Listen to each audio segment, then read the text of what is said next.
Welcome to this AJR Insider video. I'm Andy Rosenkrantz, Editor-in-Chief of AJR, and I'm here today with Dr. Federica Vernuccio, Associate Professor of Radiology at the University of Palermo. She is editor of our Gastrointestinal Imaging Section. In this video, she'll be sharing with us her insights about the area. Federica, thanks for joining us.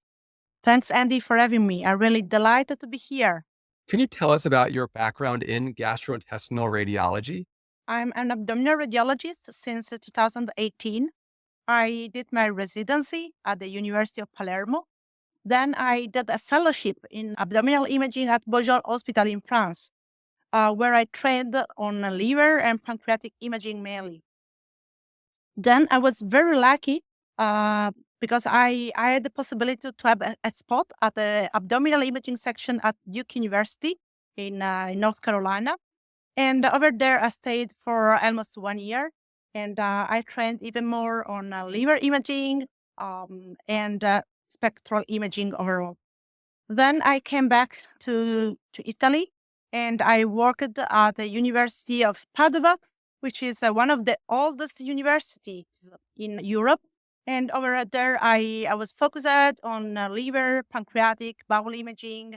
And then in November 2023, I was very happy to take the position as Associate Professor in Radiology at the University of Palermo.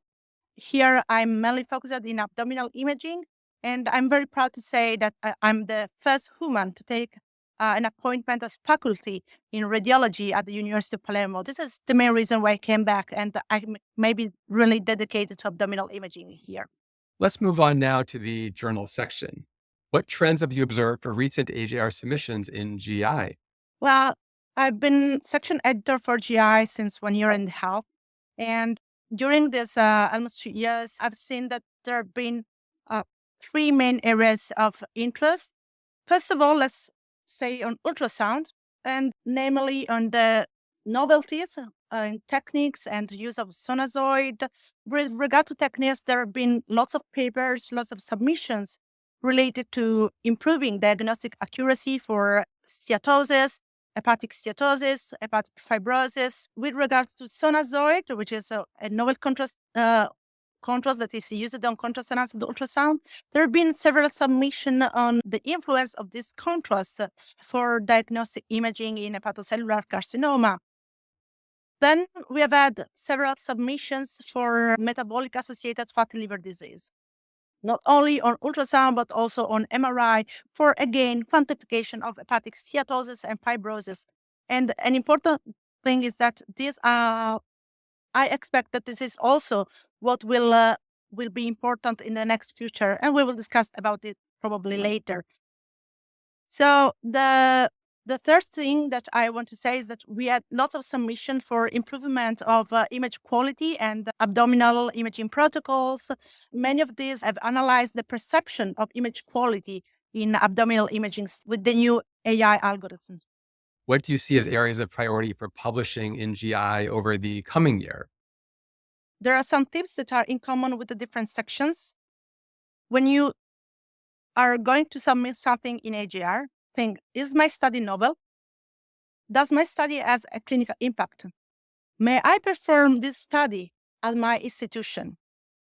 With regard to GI section specifically, I suggest you to check recent literature, let's say for LIRADS, go to the American College of Radiology website. If you want to analyze something related to rectal cancer, just investigate which are the gap in knowledge that are already highlighted in the different papers for guidelines for rectal cancer. And when you identify this, just check if this can be really performed at your center. Talk with your clinicians, because they will know if it is truly feasible at your center, if you have enough patients to do that. Otherwise, please involve also other institutions, because we need studies with several patients, and we want to make all these studies adoptable in clinical practice. So we want to know that this may be the same protocol or the same investigation can be performed not only at the US center, but also European center, but also in a Chinese center, and so on. So we need to replicate this study. And this is more probable if you have involved different centers. Are there certain pitfalls that you're seeing come up a number of times in submissions? For those who don't know this, me and Andy, we have been discussing papers that we receive. Sometimes you get a rejection and say, why?